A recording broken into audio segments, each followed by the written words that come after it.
네, 방금 전 전문가도 지적을 했지만 우리가 신흥국가에 있기 때문에 중국의 영향을 피할 수가 없다는 말씀이 있었습니다. 그래서 좀 더 자세하게 말씀을 드리기 위해서 전문가를 전화로 연결했습니다. 대신증권 문남중 수석연구위원을 전화로 연결하겠습니다. 문수석 위원님 안녕하십니까? 안녕하세요. 네, 안녕하세요. 최근에 우리 주가가 약하니까 이제 별의별 핑계거리가 다 나옵니다. 특히 이제 중국이 가장 큰 이슈로 부각되고 있는데요. 차량 공유업체인 디디 출신, 미국 증시에서 상장 폐지 이야기가 나오고 있지 않습니까? 자, 문 의원님 보실 때 중국 정부가 왜 이렇게 민간 기업에 강한 규제를 한 걸로 보십니까?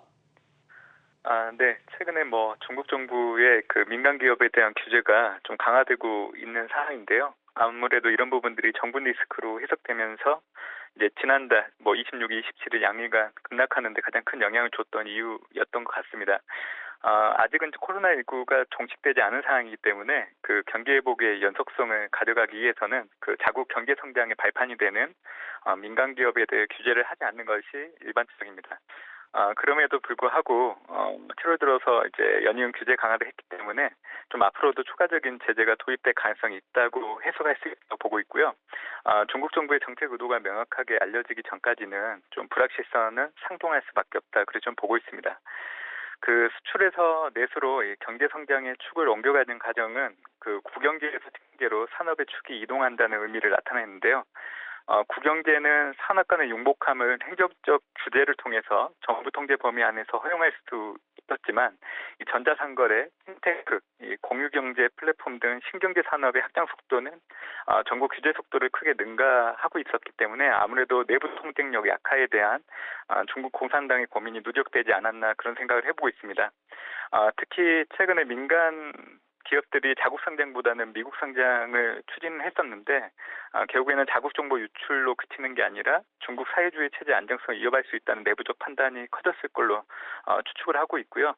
7월 규제를 강화한 사교육 부분, 사실 높은 교육비 부담 때문에 출생률 저하로 연결될 수 있는 부분들, 또 배달원들의 열악한 후생이 도마일로 올라왔었던 부분들은 사회적 공분을 일으킨 부분들이 있었기 때문에 결국에는 중국 사회주의 체제 안정성을 강화하기 위한 목적이 크다고 그래 좀 보고 있습니다.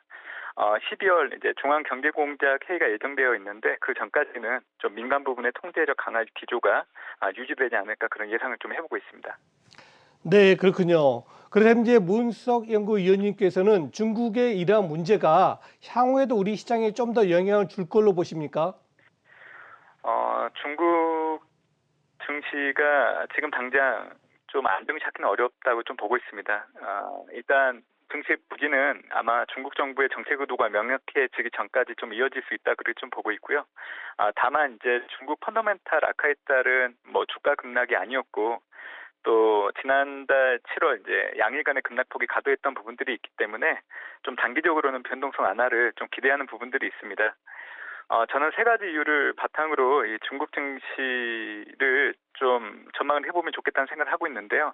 첫 번째는 이제 여전히 자산 효과를 통해서 경기 부양의 효율성을 극대화하고자 하는 정부 의도가 여전히 유의미하다 그렇게 좀 보고 있고요. 두 번째는 12월 중앙경제공작 회의 전까지 정책 모멘텀을 바탕으로 증시가 오르는 계절적인 패턴이 있고 또 2년 연속 플러스 성장을 이어가고 있는 경제 성장의 가치를 감안한다고 하면 좀 3분기에서 4분기로 갈수록 증시 레벨을 점차 높아질 걸로 좀 예상을 하고 있기 때문에 제가 말씀드렸던 세 가지 이유를 바탕으로 최근에 중국 증시 급락을 좀 저가 매수 기회로 활용할 필요가 있다고 보고 있습니다.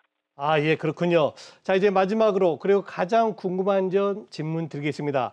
우리 이러한 변수가 우리 8월 한국 증시에는 어떤 영향 줄지 또 8월 한국 증시에서 꼭 챙겨야 될 변수도 같이 진단해 주십시오. 네, 중국 증시의 영향권 안에서 노출된 게 이제 한국 증시이기 때문에 그 영향을 피해갈 수 없는 부분들이 있는데 일단 8월 증시를 예측할 때는 이 미국 증시 영향권에 노출될 가능성이 더 높다 그래 좀 보고 있습니다. 8월 미국 증시는 경제 체력 저하 그리고 이제 계절적 약세 또 유동성 효과 감소 외에도 세 가지 변수가 이 미국 증시가 좀 더위를 타는 시기가 될 걸로 예상을 하고 있는데요. 첫 번째는 미국 내 델타 변이 비상입니다. 지난해 같은 경우에는 이제 코로나19 확산세가 강해지면 정부 대응책도 강해질 거라는 기대감 때문에 증시가 올랐었는데 올해 같은 경우에는 백신이 보급되고 있음에도 불구하고 좀 델타 변이가 진행되고 있고 또 이에 새로운 변이가 출현할 우려를 하는 목소리가 커지고 있기 때문에 좀 증시가 다른 양상으로 전개될 가능성이 높다 그렇게 좀 보고 있고요. 두 번째는 미국 디폴트 가능성에 대한 우려입니다. 8월 1일부터 미국의 국가부채 한도 유예가 종료가 됐는데요. 사실 미국의 디폴트 위기에 대한 우려는 반복되는 변수이기 때문에 뭐 이렇게 해결책이 조만간 나올 걸로 그렇게 예상은 하고 있습니다. 다만 문제는 그 양당 간 조율 과정에서 이 부자 증세와 같은 정쟁을 바탕으로 시간을 끌 가능성이 있기 때문에 좀 증시에는 불확실성을 작용할 수 있다고 생각을 하고 있고요.